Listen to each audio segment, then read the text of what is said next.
శ్రీ సచిదానంద సద్గురు సాయినాథ్ మహారాజ్ की जय। శ్రీ ఏకనాథ్ మహారాజ్ దివ్య చరిత్ర అధ్యాయం 7। ఓం శ్రీ స్వామి సమర్థాయ నమః।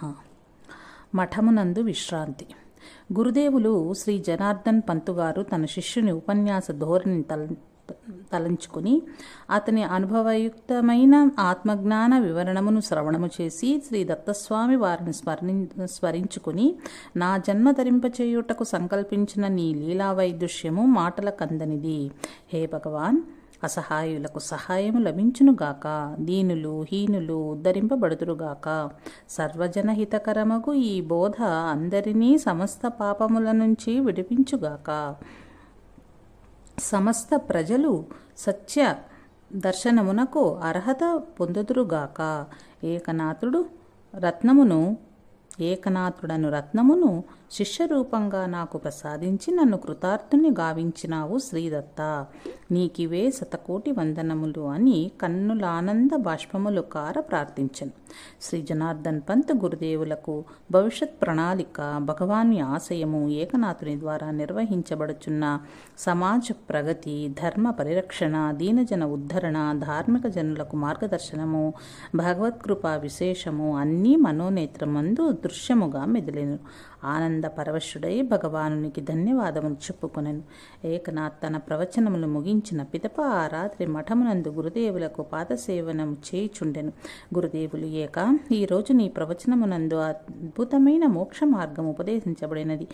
దేహహుతి మహాసాధ్వి, మహాపతివ్రత, శ్రీహరికే తల్లి కాగలిగిన పవిత్రమూర్తి, ఆమెకు మోక్షార్హతను కలిగించు జ్ఞానమును కపిలముని బోధించినన్నది సత్యము। కానీ ఈ శ్రోతలయందు అట్టి పవిత్ర మూర్తులు ఎవరున్నారు? నీ యొక్క అద్భుత కథా శ్రవణము చేసి జ్ఞానమును వంటబట్టించుకుని వారు ఎవ్వరు?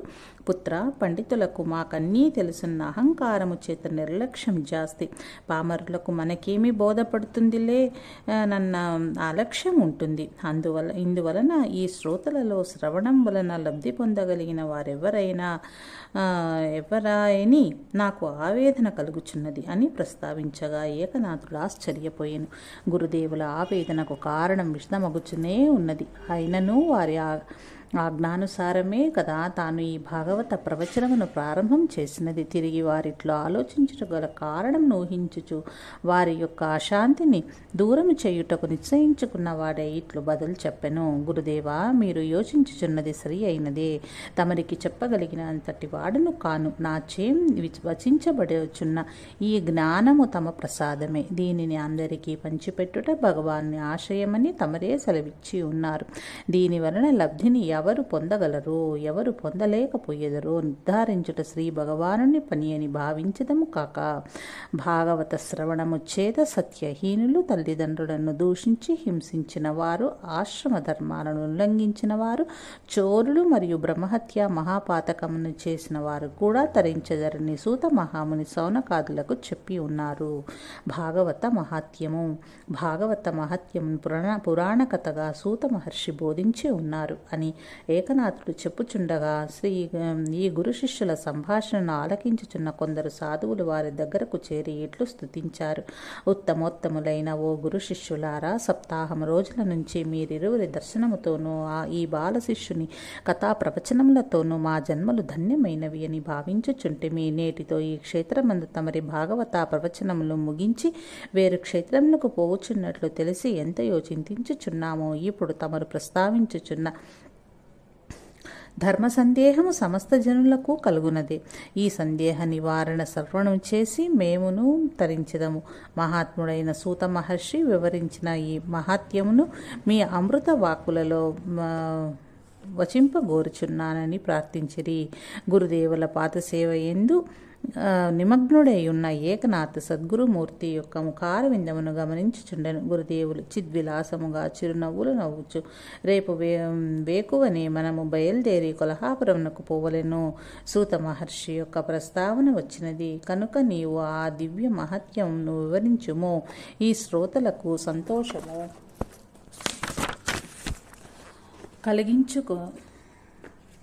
కలిగించుమని ఆజ్ఞాపించగా ఏకనాథుడు అదే భంగిమలో ఉండి తన ప్రవచనమును ఇట్లు కొనసాగించెను. మహాత్ముడైన దేవర్షి నారదునికి సనక సనందన మహర్షులకు తొలుత నమస్కారములు చేసిన శౌనకాది మహర్షులచే అర్చింపబడి వారి కోరిక మేరకు ధర్మసూత్రముల ప్రవచించు సూత మహర్షికి నమస్కృతులు తెలిపెను.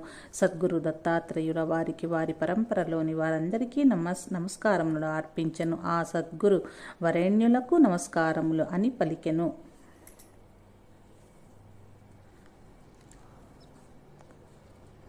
అస్మద్గురు వరేణ్యులకు నమస్కారములని పలికెను. సూత మహర్షి సౌనకాది ఋషులు ఇట్లు ప్రశ్నించిరి. సూత మహర్షిని సౌనకాది ఋషులు ఇట్లు ప్రశ్నించిరి. ఓ మహాత్మా, శ్రీమద్భాగవత కథ శ్రవణం చేత పాపులు పరిశుద్ధులైనారని తమరు చెప్పినారు. అటువంటి వారు ఎవరు, ఎట్లు పరిశుద్ధులైనారో ఆయన దయతో వివరింపుమని తమ పాదములకు మ్రొక్కి ప్రార్థించుచున్నాను అని కోరిరి. దుందుకారుని కథ. అప్పుడు ఆ సూత మహర్షి ఇట్లు ప్రారంభించెను. ఓ మునులారా, ఈ ప్రకృతిలో ప్రతి వారు కర్మలు చేయక తప్పదు. ఆయా కర్మలు ఆచరించినప్పుడు ప్రకృతి వైపరీత్యమునకు లోనయ్యి కొన్ని కర్మలు వర్గ మార్గమున ప్రేరేపింపబడును. దాని ఫలితములు తప్పనిసరిగా అనుభవమునకు వచ్చును. ఎంతటి వారికైనను ఇవి తప్పనిసరి అయి ఉన్నది. పూర్వం ఒకానొక సమయమున ఆ ఆత్మదేవుడును శ్రోతీయ బ్రాహ్మణుడు సంతానము లేక చింతించుచు అడవి దారి పట్టి తిరుగుచుండెను. అతనికి ఒక యుగీశ్వరుడు దర్శనమిచ్చెను. ఆ ఆత్మదేవుడు అతనికి మ్రొక్కగా, దేని కొరకు అడవి ఎందు తిరుగుచుంటివి అని ప్రశ్నించగా తన గోడును చెప్పుకొనెను. ఆ యోగి నవ్వి, పుత్రుడు, పున్నామ నరకం నుంచి తప్పించునని భ్రమపడుచున్నావు. పిచ్చివాడా, ఎట్లయినను అడవిలోనికి వచ్చినావు కదా. నిజమైన సాధకుడవై మోక్ష మార్గాన్ని అన్వేషణ సాగించి ముక్తి పొందు మార్గమును యోచింపుము. సంసారమందు సుఖమన్నదను భ్రాంతిని వదులుమని బోధించెను. కానీ ఆ బ్రాహ్మణుడు, మహానుభావ, తమరు గొప్ప యోగి వలె తోచుచున్నారు. తమరు తలుచుకుంటే నా కోరిక నెరవేరుతుంది. నాకు పుత్రుడు కలిగేటట్లు ఆశీర్వదించండి. అప్పటి వరకు నేను తమ పాదాలు విడువనని పట్టినాడు. ఆ యోగి పకపక నవ్వుచు, ఎవరి పిచ్చి వానికి ఆనందము కానిమ్ము. నీకు ఆ సుఖమేదో రుచి చూచిన వెంటనే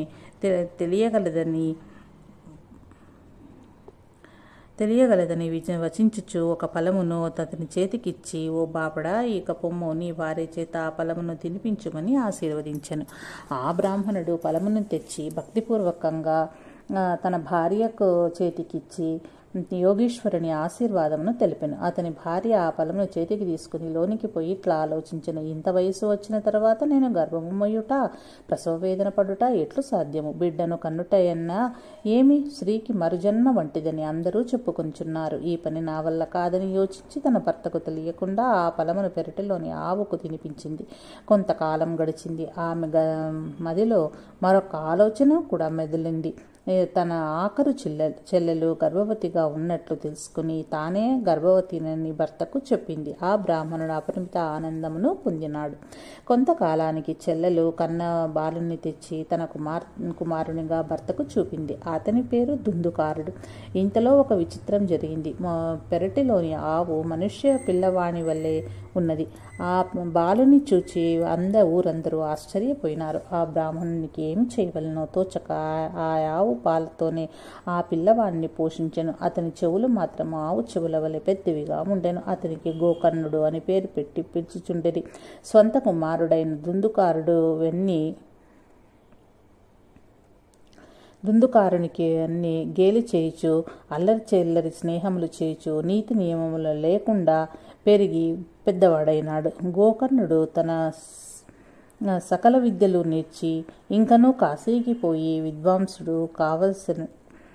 విద్వాంసుడు కావాలనని తండ్రి అనుమతితో ఇల్లు విడిచిపోయాను. తర్వాత దుందుకారుడు తల్లిని హింసించి ధనమంతయు తీసుకుని ఖర్చు చేసినాడు. దుష్ట సహవాసంతో చెడు మార్గమును పట్టిన కొడుకును చూచి తండ్రి నయమున చెప్పిన మాటలు వానికి వినిపించవాయి. అప్పుడు ఆ అరణ్యమున యోగీశ్వరుడు చెప్పిన బోధ తాను వినందులకి ఇప్పుడు ఈ శిక్ష అనుభవించుచున్నానని ఏడ్చుచుండ భార్య తాను చేసిన తప్పును బయటపెట్టి, నాథ, యోగీశ్వరుడిచ్చిన ఫలము ద్వారా కలిగిన మంచి పుత్రుడు గోకర్ణుడు.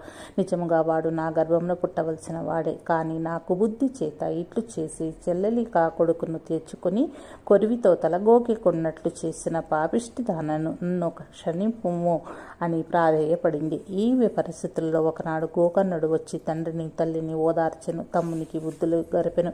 తండ్రిని తన వెంట తీసుకుని అడవిలో తుంగభద్రా నదీ తీరమున ఆత్మతత్వ బోధ చేసి మనస్సును స్థిరపరచుకోమని ముక్తిని పొందుమని చెప్పి ఎటో వెళ్ళిపోయెను.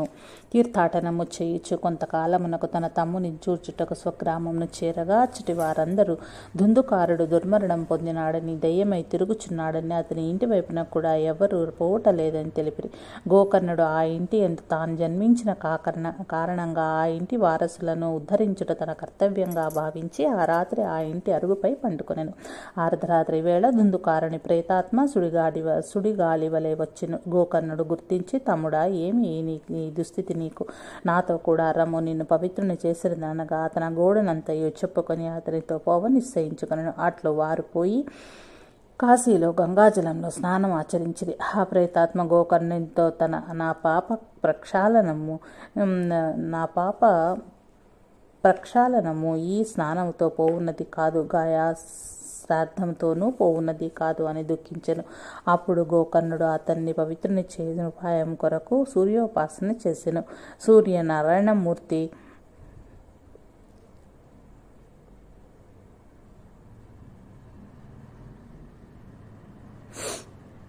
త్రికరణ శుద్ధితో శ్రీమద్ భాగవత కథా శ్రవణము చేసిన ఎడల ఎటువంటి పాపాత్ములైన పరిశుద్ధులు అవుతురు. నీవు గంగా తీరమందు సప్తాహములు రోజులు శ్రీమద్ భాగవత కథను పఠించమని ఆదేశించెను. సూర్య భగవానుని స్తోత్రము చేసి తన సోదరుని మోక్షప్రాప్తికై గోకర్ణుడు గంగా తటమందు శ్రీమద్ భాగవత కథను పఠించగా అనేక మంది ఋషులు మునులు సాధు సజ్జనులు అక్కడకు చేరి కథాశ్రవణమును గావించిరి. గోకర్ణుడు ప్రారంభం నందే సోదరుని ప్రేతాత్మను అచ్చట ఒక వెదురును పాతించి అచ్చట ఆవేశింపచేసి ఇతరులకు క్లేశము కలగకుండా అన్ని జాగ్రత్తలు తీసుకుని సప్తాహ పారాయణాన్ని ప్రారంభించాను. ప్రతిరోజు కథాపఠనం పూర్తయ్యేసరికి ఒక పెద్ద శబ్దముతో ఆ వెదురు యొక్క ఒక కణువు బద్దలగుట అందరూ గమనించిరి. గోకర్ణుడు సంతోషించేవాడు. ఈ విధంగా కథాశ్రవణం పూర్తయ్యేసరికి 7వ రోజున ఆ వెదురు 2 ముక్కలుగా విడిపోవటయో అందుండి ఒక తేజోరాశి వెలువడటయో అంతలో దివ్య విమానం అక్కడ ప్రత్యక్షమవుటయో క్షణకాలంలో జరిగింది. ఆశ్చర్యంతో అందరూ చూచుచుండగా దుందుకారుడు, సోదరా, నీకు శతకోటి ధన్యవాదములను చుమ్రొక్కుచు ఆ దివ్య విమానములో అధిరోహించెను. అందరూ విస్మయంతో ఆ విమానమందున్న శ్రీహరి భటులకు మ్రొక్కి, అయ్యలారా, ఇంతమంది భాగవత కథా శ్రవణం చేసినారు, మరి ఒక దుందుకారునికి నా విమానమందు స్థానం ఉన్నది, మరి మేమందరము అర్హులము కామా అని ప్రశ్నించెను. అప్పుడు ఆ దూతలు ఇట్లు సమాధానమిచ్చిరి, ఓ భాగవతములారా, భాగవత కథా శ్రవణం పాప సంచయం అంతయు నిర్మూలించును. ఇది సత్యము. కానీ శ్రవణం చెయ్యు వారి మనసులలో గల వైవిధ్యమును బట్టి ఫలితము నిర్ణయించబడును. ఎవరికి తరింపవలెనన్న పట్టుదల ఆసక్తి పూర్ణంగా ఉంటాయో వారికి శ్రవణం నందు సంపూర్ణ ధ్యాస ఉండును. ఎవరికి తరించవలనన్న అవసరము గలతో వారికే ఆసక్తి ఉండును. శ్రవణ మనన నిధి ధ్యాసములు చేత పాప ప్రక్షాళనము జరిగి అర్హత ఏర్పడును. కావున శ్రోతలందరికీ ఒకే స్థితి ఉండదు, కావున ఒకే రకమైన అర్హత కూడా ఉండదు అని వారు బోధించిరి. మరియు వారిట్లు తెలిపిరి, ఒకేసారి శ్రవణం చేత ఆ అర్హతను పొందలేకపోయినను విశ్వాసంతో నిరంతరం పారాయణం చేయగలిగినచో ఏనాటికైనను హరిపదముల చెంతకు చేరగల అర్హత కలుగునని దూతలు చెప్పి వారి నెలవునకు పోయిరేని సూత మహర్షి సౌనకాది మునులకు తెలిపిరి అని పురాణ కథనమును అక్కడ చేరిన సాధువులందరకు ఏకనాథుడు వినిపించెను.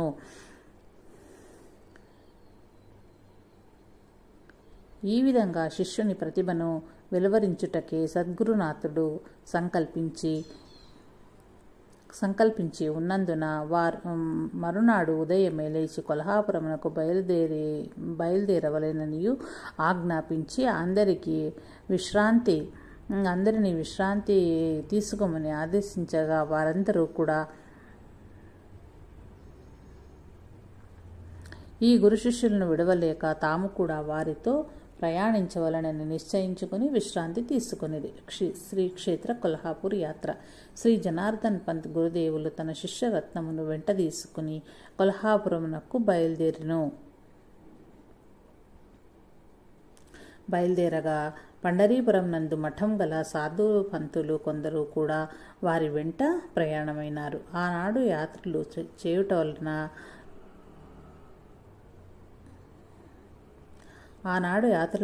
అనగా సంకీర్తనలు చేస్తూ కాలినడకన వెళ్ళిపోవచ్చు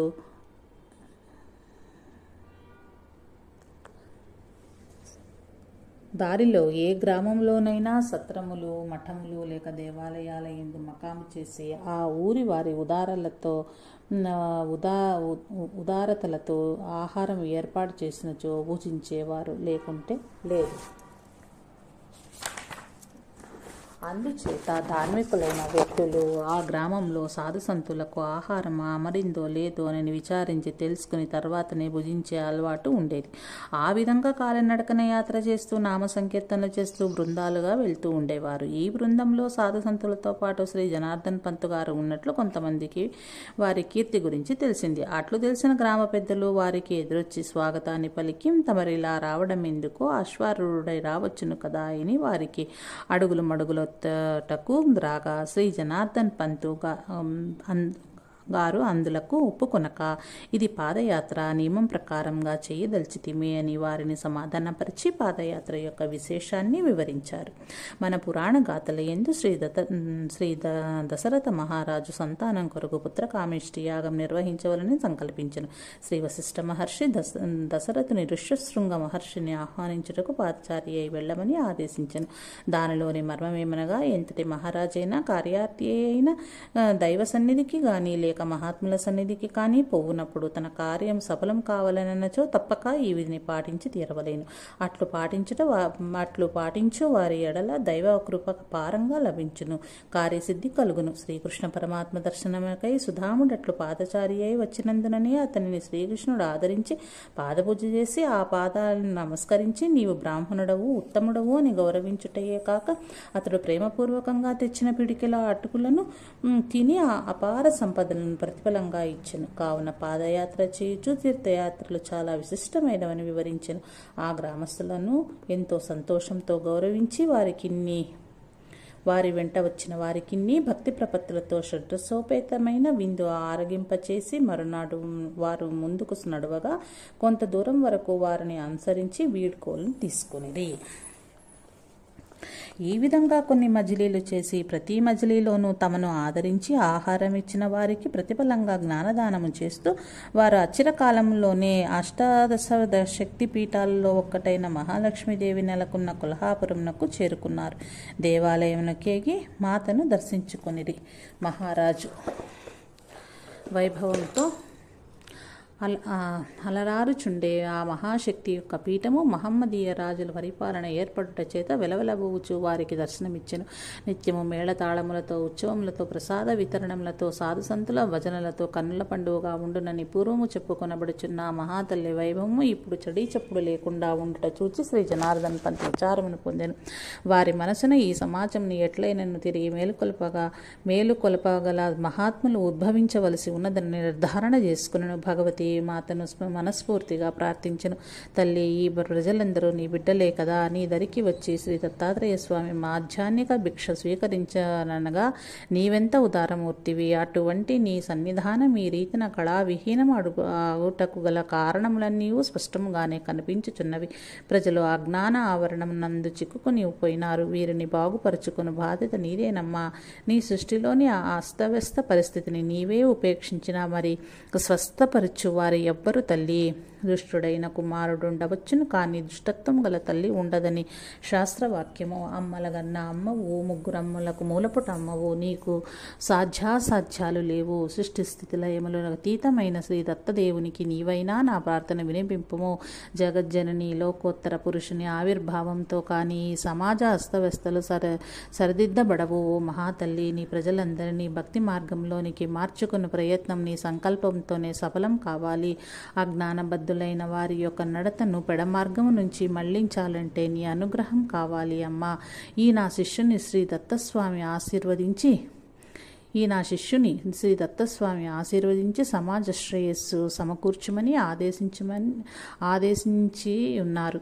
ఈ చిన్నవాడికి నీవును పుష్కలంగా నీ దీవెనలను అందించి నీ అండదండలనిచ్చి కాపాడమ్మా. అందరినీ పాప పంకెములలో కూరుకుపోకుండా చేయూతనిచ్చి రక్షించు తల్లి. ఆనంద సంధాయిని. దుర్వ్యసనములకు బానిసలైన ఈ వెర్రి ప్రజల తప్పులను సరిదిద్దుటకు కావలసిన స్థైర్యములు మాకు ప్రసాదించుము మాతాయిని హృదయపూర్వకంగా మాతను ప్రార్థించారు. శ్రీ జనార్దన్ పంత్ గురుదేవులను స్వయంగా ఎరిగిన వారెవ్వరూ ఈ క్షేత్రం నందు లేరు. కావున వారు పరదేశుల వలనే మఠమునందే మకాం చేసెను. దేవాలయ నిర్వాహకులకు ఎవరో తెలుపగా వచ్చి గురు శిష్యులను వీరితో పాటు వచ్చిన సాధు సంతులను సమాదరించి వారి వారి గృహములందుండి పదార్థములను పక్వాన్నములను తెచ్చి భిక్షగా ఇచ్చిరి.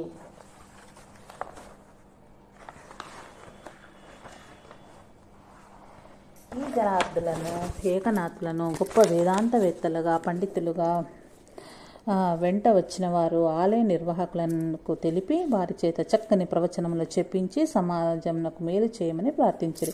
ఆ ఊరి పెద్దలందరూ కూడగలుపుకుని శ్రీ మహాలక్ష్మి దేవాలయ ప్రాంగణమునందే ప్రవచనములు చెప్పవలసిందిగా ఏకనాథుని కోరి సద్గురుని ఆజ్ఞను పొంది ఏకనాథుడు అక్కడ 3 రోజుల పాటు భాగవత ప్రవచనములు చేసెను. ఆ ప్రవచనములు ఇట్లు సాగెను.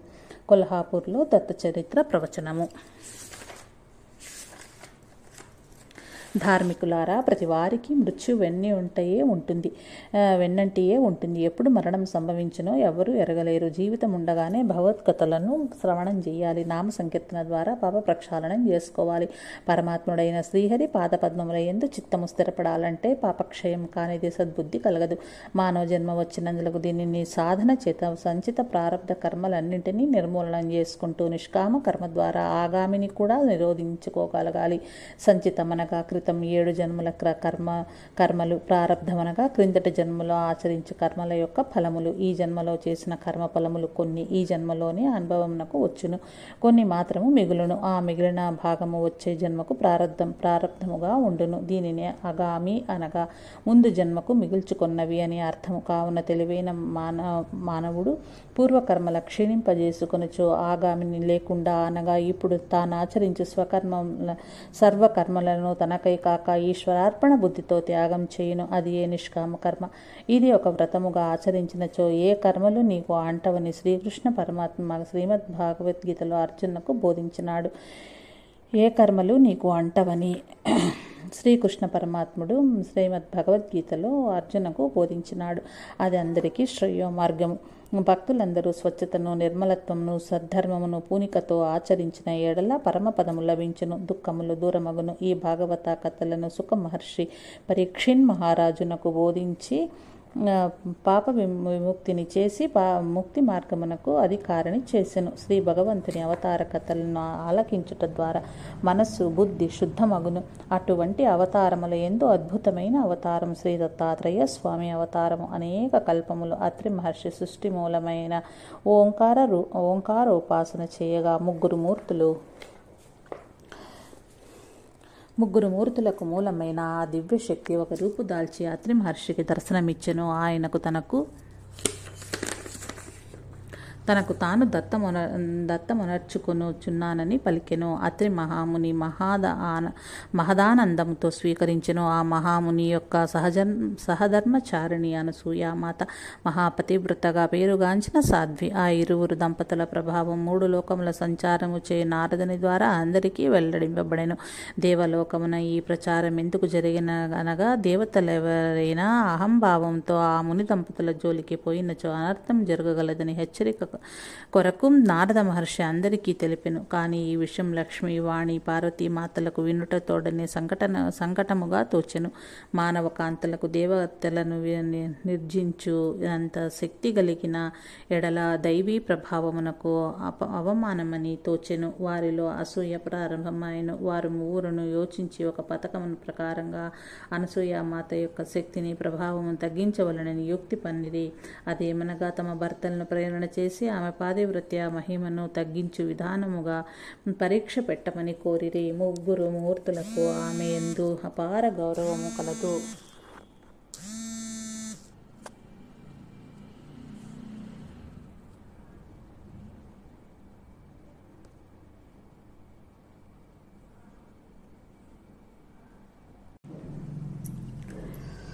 తమ భార్యలు అసూయకు లోనైరారని వారు గ్రహించిరి. అట్లే చేసేదమని ముగ్గురు అతిథి రూపాలలో ముని వేషధారులై అనసూయ ముంగిట నిలిచి మాతా భవతి భిక్షాందేహి అని యాచించిరి.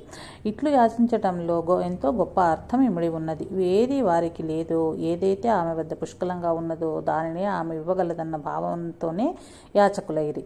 తమ వద్ద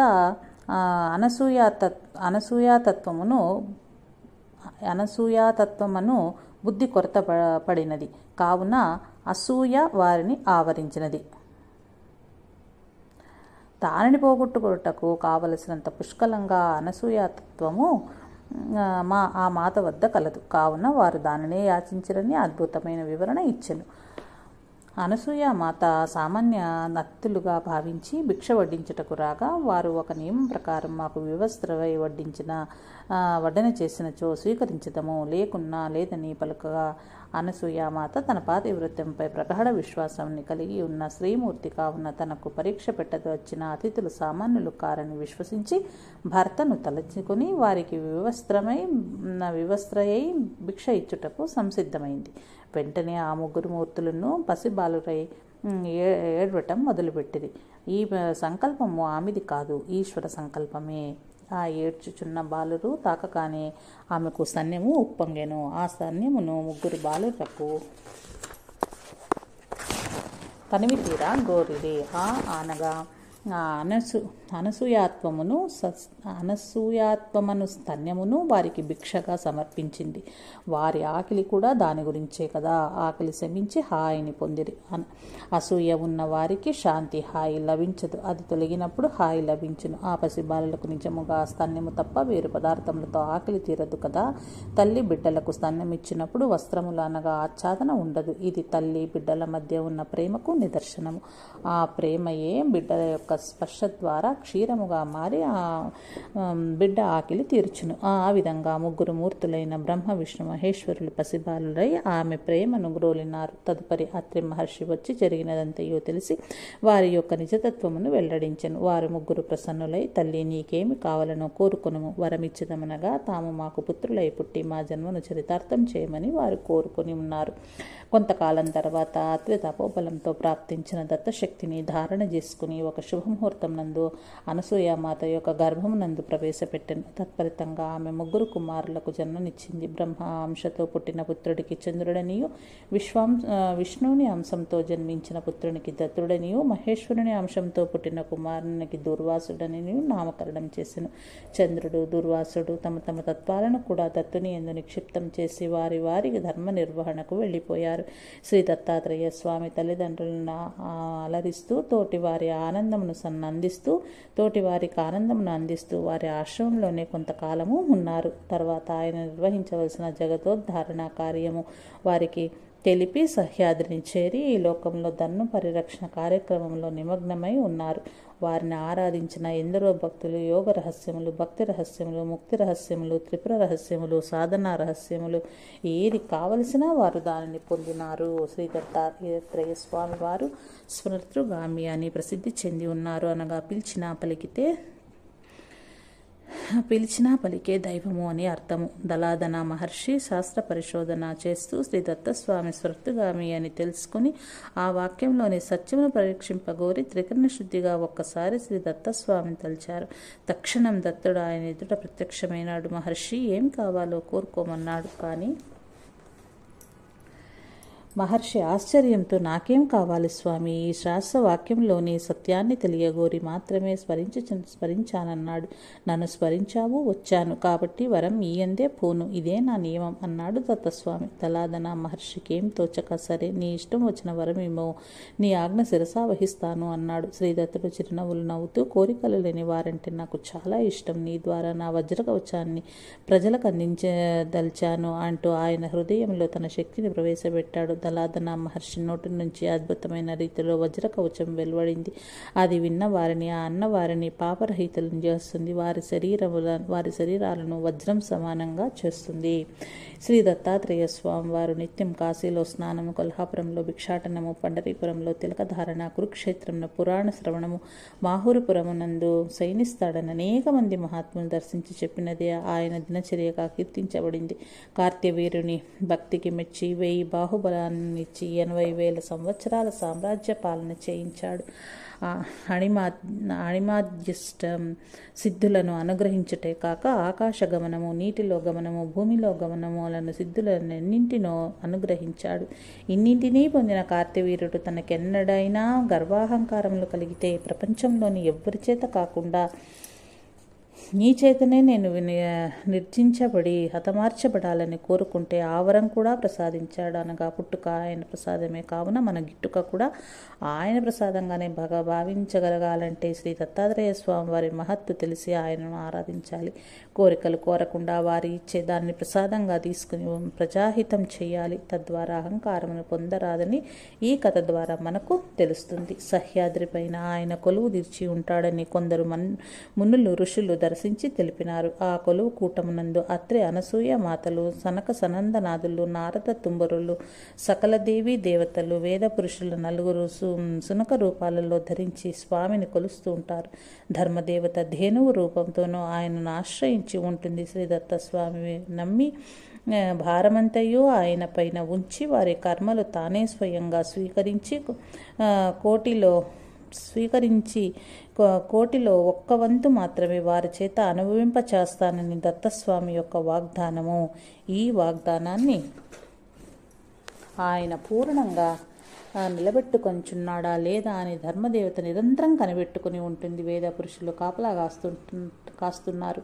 కర్మలనేవి అనుభవించక తీరవు కదా, వానిని భస్మం చేస్తే శక్తి దత్తస్వామికి ఉన్న అట్లు చెయ్యక విశ్వమందు తన అంశంతో సంచరించి సాధు సత్పురుషులకు ఆ కర్మలను పంచిపెట్టి అనుభవింపచేసి తీర్చివేస్తుంటాడు. కానీ దానిని ఊరక భస్మం చెయ్యడు. అందుకే ఆయన ధర్మజ్ఞుడు, ధర్మతత్వజ్ఞుడని కీర్తించబడినాడు. దత్త ఆయన 2 అక్షరముల నామం పలుకుట వలన సకల యజ్ఞములను ఆచరించిన ఫలము, సకల వ్రత దీక్షల ఫలము, సకల తీర్థ క్షేత్ర సేవా ఫలము, సకల దాన ధర్మముల ఫలము కలుగునని శాస్త్రము. కావున ధర్మాత్ములారా, అందరూ దత్తనామాన్ని పలకండి, సకల పాపాలు తొలగించుకునండి, పుణ్యమూర్తులే ప్రజాహితం చెయ్యండి, ఎవరికీ అహితం కోరకండి, అసూయను దరికి రానియకుండా అనసూయలు కండి. ఏ జీవుడు అనసూయ బుద్ధితో ప్రకాశిస్తాడో, త్రిగుణములను అతిక్రమిస్తాడో ఆ జీవుని యందు దత్తభక్తి నిక్షిప్తం చేయబడుతుందని తెలియండి అని ఏకనాథుడు ప్రవచనమునందు భగవద్భక్తి దత్తభక్తి ప్రభావమును విశదీకరించెను. దత్తనామస్మరణంతోనూ హరినామస్మరణంతోనూ జయ జయ నాదములతో శ్రోతలు పరవశించిరి. రామకృష్ణ హరి జయ జయ, పాండురంగ హరి జయ జయ.